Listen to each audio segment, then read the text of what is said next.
What up, what up? Welcome back to the channel. I'm Modat J. This is episode 4, the recap of Them.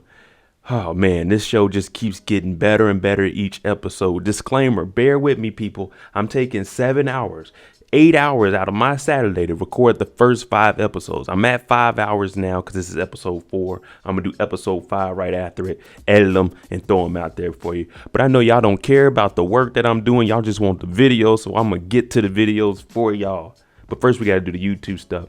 Shout out to the notification gang. If you're new to the channel and want to be a part of this, hit the subscribe button, turn on your notification bell so you get something every time I upload. Hit that like button. Episode 4. Now, we know it's always something crazy that's going to go on and happen. And it's just non-stop. Non-stop. The first 4 days were crazy. I would have been about the house. But I'm not going to hold y'all up. Let's jump into episode 4, the recap.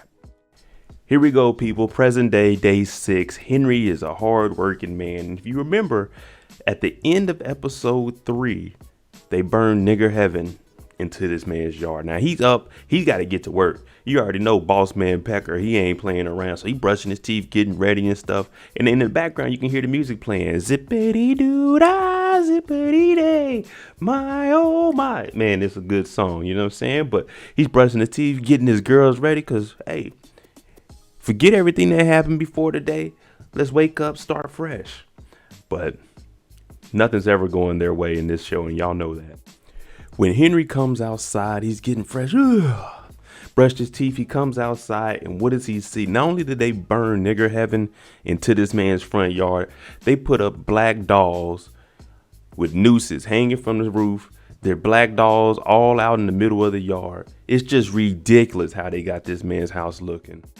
They even put one of the Jack in the Box. Pop goes the weasel. So it's a Jack in the Box, but the joke is nigger in a box. But they put this on this man's yard, and it's just like, man, this is the I gotta deal with every single day. Could you imagine getting up?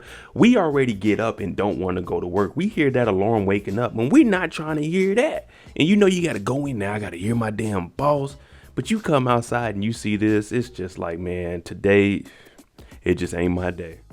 And of course, all the white people outside, they looking at it. You got little kids over here looking at it because they know what happened last night. And to them, this is an accomplishment. Oh, yeah, we did that. But for Henry, it's just another note to put in my book for when I start whooping ass. Look at this man's yard. This is just disrespectful. We just heard a couple of months ago, an old man killed a dude and his wife for putting snow in his yard. Look at this. Look at this. Not saying killing somebody is justified, but this is just ridiculous. Someone's got to clean this up. Henry, being the dad that he is, he goes in, he gets his girls ready. He's like, all right, listen, we don't pay no attention to no fools. So if you see ignorant stuff, silly stuff, we don't even look at it. We put the blinders on, we look straight, we got that tunnel vision, we going to where we need to get. What he's telling his daughters is, he's not putting it out there like we're going to go see some stuff outside, but he's saying we're going to see some stuff outside. Y'all just get in the car. Don't say nothing. Don't look around. Look at the car, get in the car, and let's get out of this. Now, Lucky, she looks out the window and she can see it.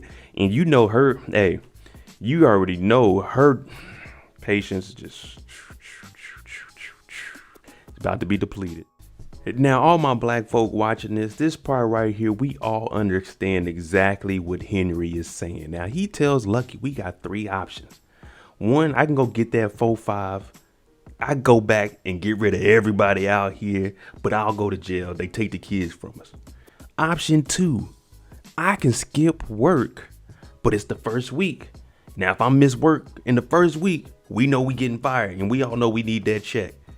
Or option 3, is just go in the house, lock the door, stay cool. Don't give these white folk the satisfaction of making us look foolish and getting us kicked up out our house. We're not going to let some dolls get to us. Now, that's deep because I know exactly how they feeling. I'm sure 99% of y'all know exactly how Henry is feeling. But also as being the father and making sure he has to take care of his wife and his 2 kids, he knows anything else bad that happens from her, they gonna be on him. Now, he might be able to take 1 or 2 of them, but a whole street, a whole neighborhood, that's gonna be tough.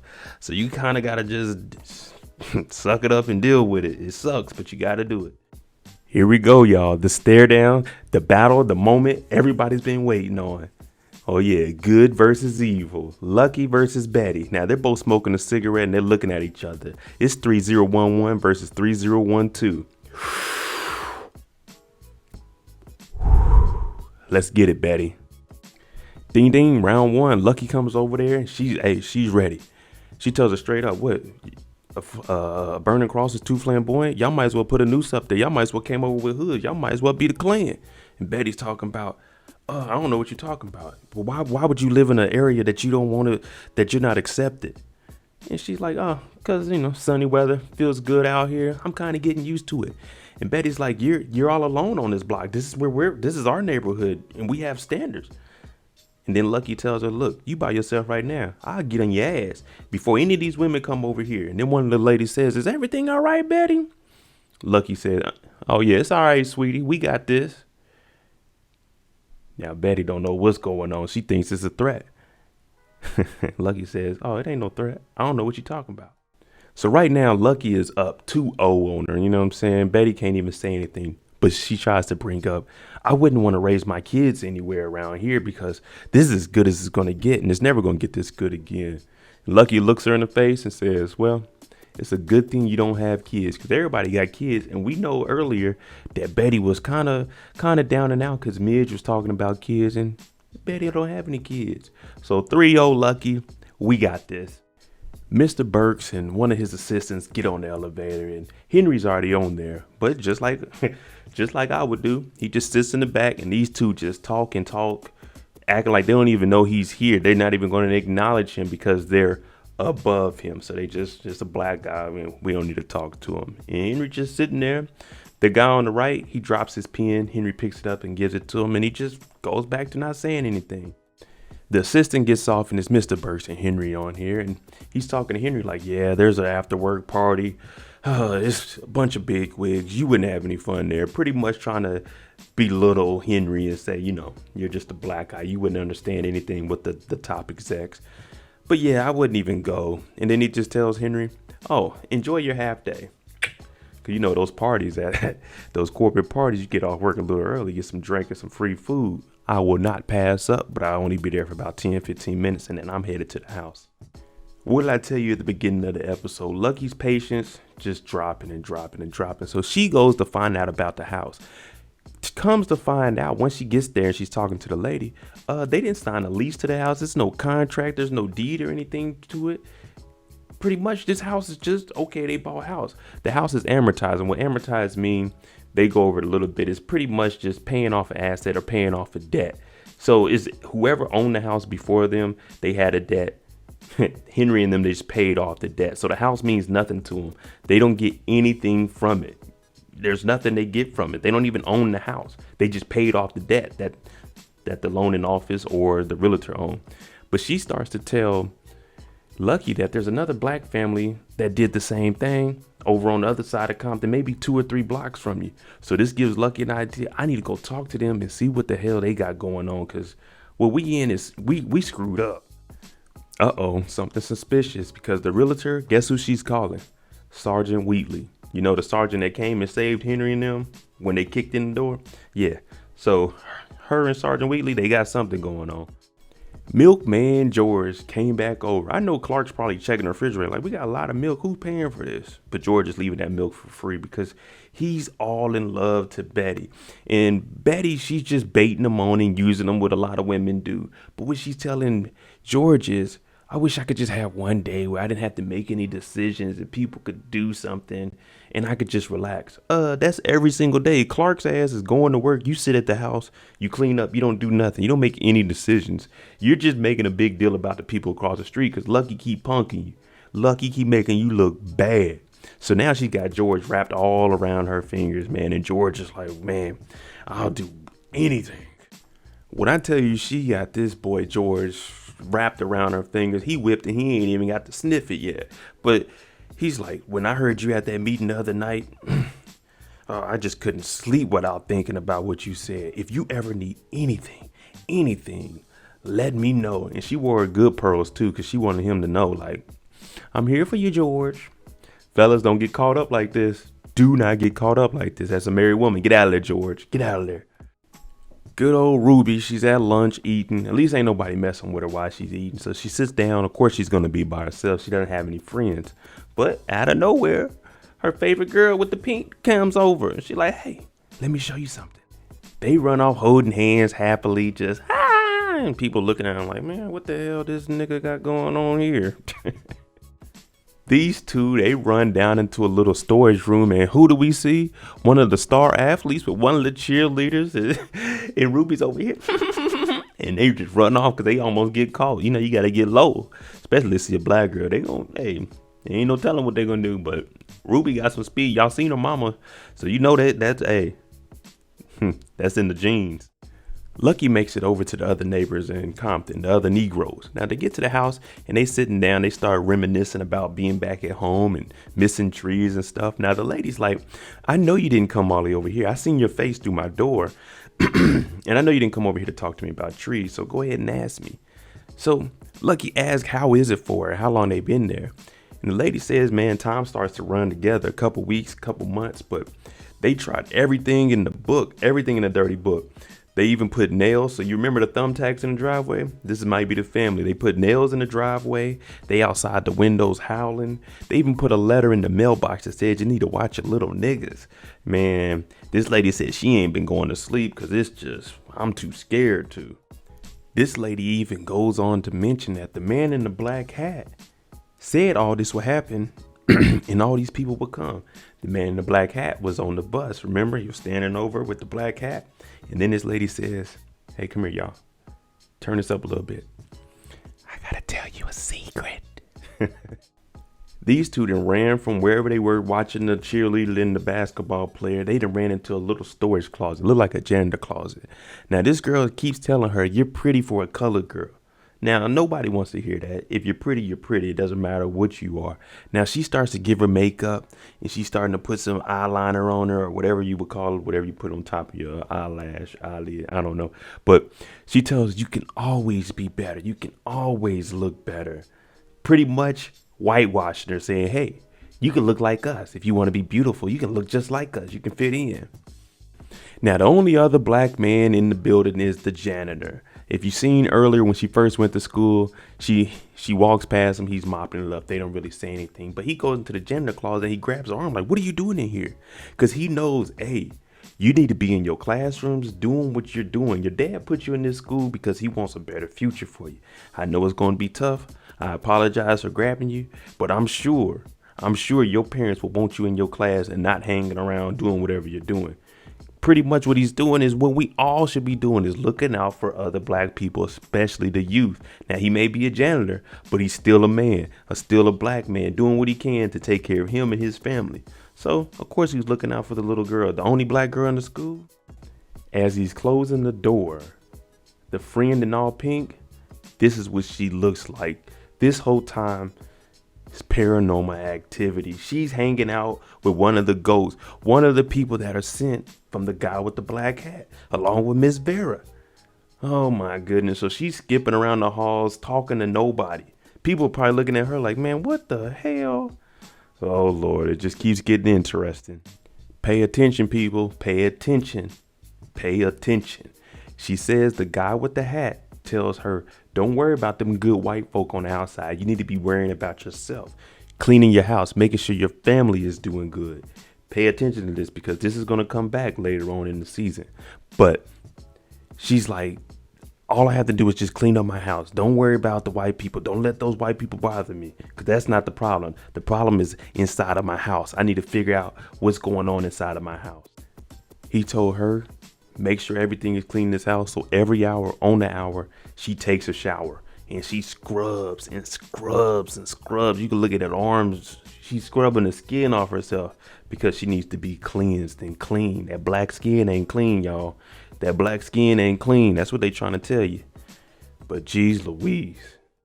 Miss Johnson starts talking about her boys, and Lucky's like, oh my goodness, where are your boys? They look like the same age as my kids. Are they in school? And then Miss Johnson looks and says, Roland, where are the boys? Roland is a disabled vet, no legs, looks like he back there sweating. His face is all messed up. So Lucky's in there like, what in the hell is going on here? But she's trying to figure it out because things are going on at her house too. In the background, you hear ding, and Miss Johnson like, there they are. They go in the kitchen. It's blood everywhere. So it looks like Miss Johnson had killed her kids, and Lucky's in the kitchen like, what? Oh my goodness, I need to get the hell up out of here. She's sprinting out the house. We know Mama Lucky fast as hell, so she running. You got Rolling in the wheelchair like, man, I probably would have punched Rolling in the head and got the hell up out of there. We got a half day. We got the party going on. Calvin's in here. Calvin is a waiter, a server. He works in the kitchen. He's a mailboy. Calvin does everything. He might be even a part-time janitor. But he said, I never thought I'd see the day.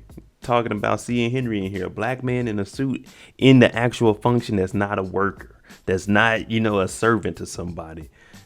Henry's like, man, you got some of that goodness, what I'm saying, in the back?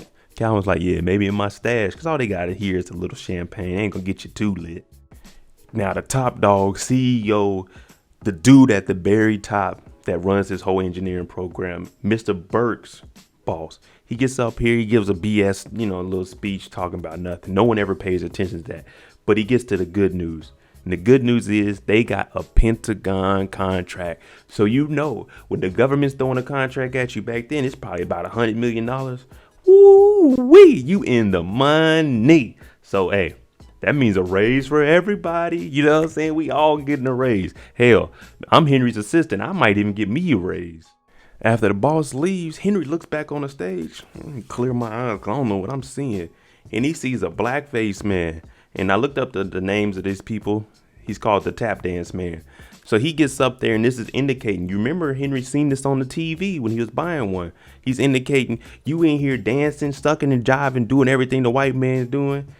You doing everything he wants you to do. You're not being you. That's all that's indicating, people. And Henry's in here like, man, what the, cleared his glasses. But he knows what this is indicating. In his head, he's like, you know what? I got to do something about this because this ain't right.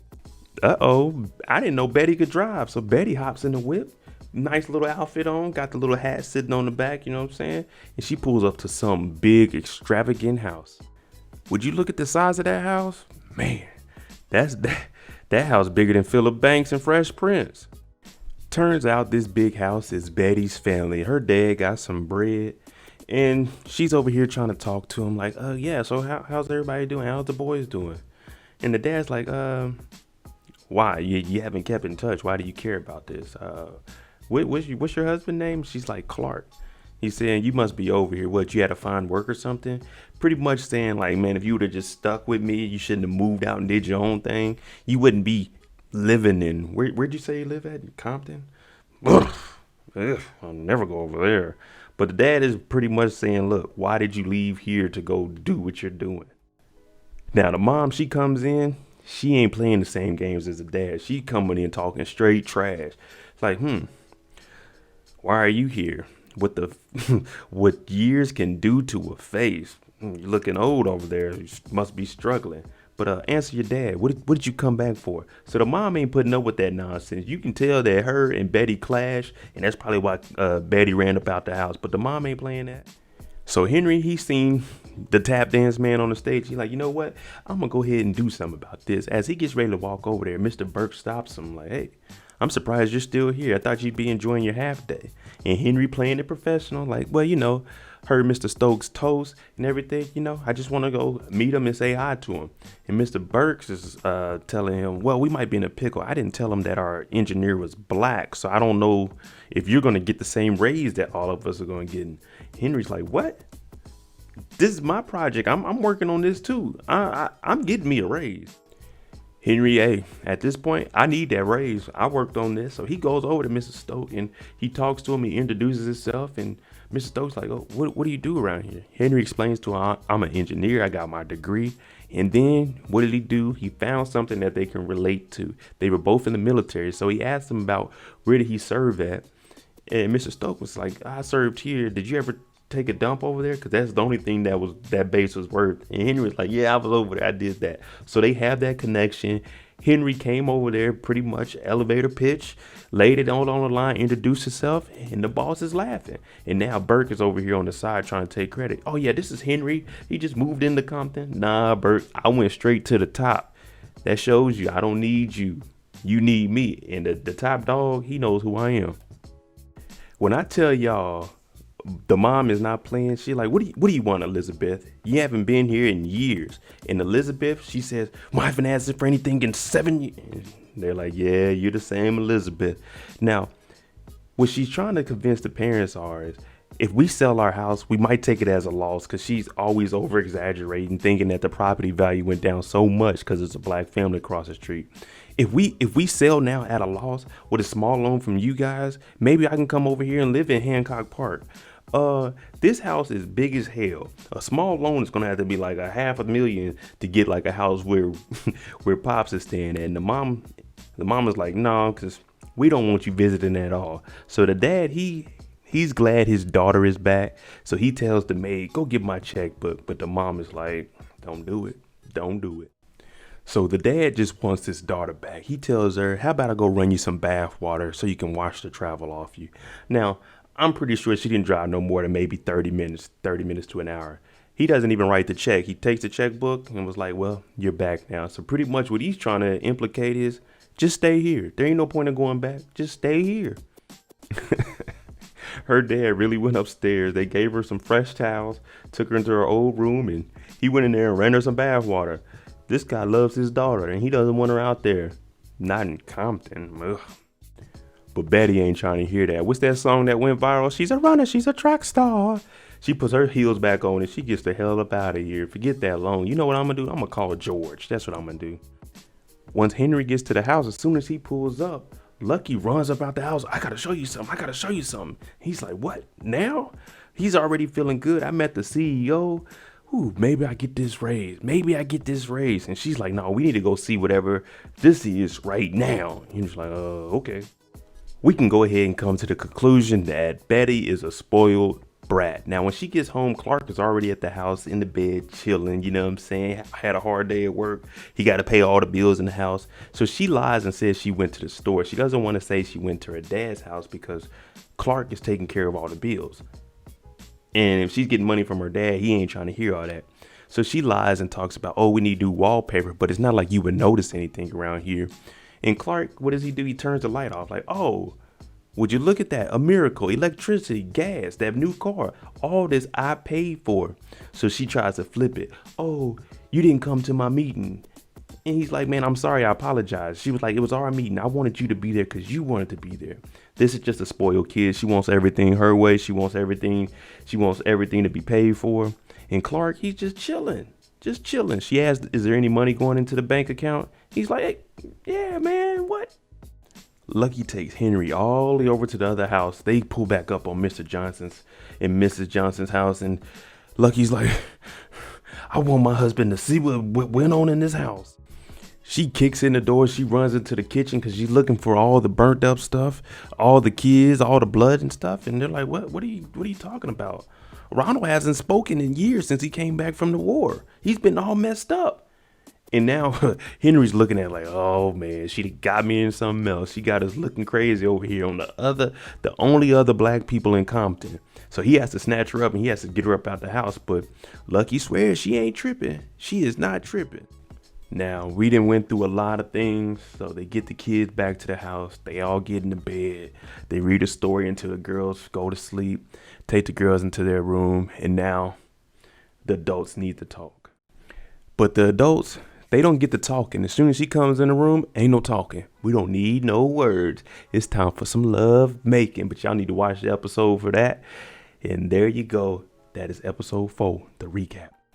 All right, there you go. Episode 4, the recap. Let me know what y'all think below. I can't believe that Ruby is running around the school looking like a fool with an imaginary friend. Let me know what y'all think about that. That's episode 4. Stay tuned for episode 5. Thank y'all for kicking with me. If you like the content on our channel, hit the subscribe button. Definitely give me a like. I'm Mo.J. I'm out. Jimmy on the beat, boy.